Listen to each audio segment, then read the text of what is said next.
घमंड ना करें। बात उस समय की है जब स्वामी विवेकानंद अपने लोकप्रिय शिकागो धर्म सम्मेलन के भाषण के बाद भारत वापस आ गए थे। तब उनकी चर्चा विश्व के हर देश में हो रही थी। सब लोग उन्हें जानने लगे थे। स्वामी जी भारत वापस आकर अपने स्वभाव अनुरूप भ्रमण कर रहे थे। इस समय वे हिमालय और इसके आसपास के क्षेत्रों में थे।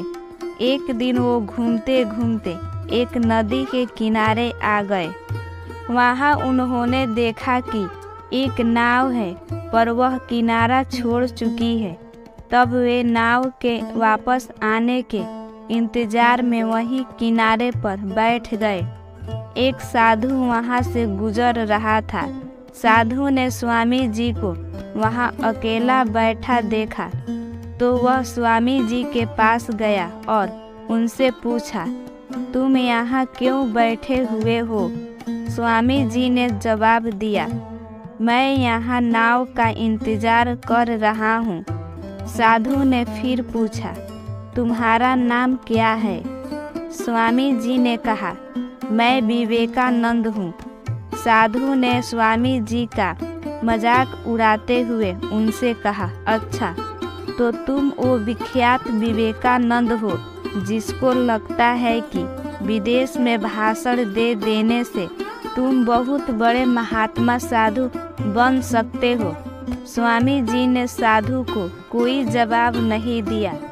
फिर साधु ने बहुत ही घमंड के साथ नदी के पानी के ऊपर चलकर अपनी शक्ति का प्रदर्शन किया।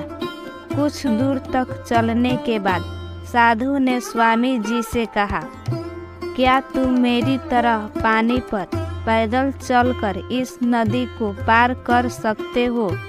स्वामी जी ने बहुत ही आदर और विनम्रता के साथ साधु से कहा, इस बात में कोई शक नहीं कि आपके पास बहुत ही अद्भुत शक्ति है, लेकिन क्या आप मुझे यह बता सकते हो कि आपको यह असाधारण शक्ति प्राप्त करने में कितना समय लगा? बहुत ही अभिमान के साथ साधु ने जवाब दिया, यह बहुत ही कठिन कार्य था। मैंने 20 सालों की कठिन तपस्या और साधना के बाद यह महान शक्ति प्राप्त की है। साधु की यह बताने का अंदाज बहुत ही अहंकार भरा था।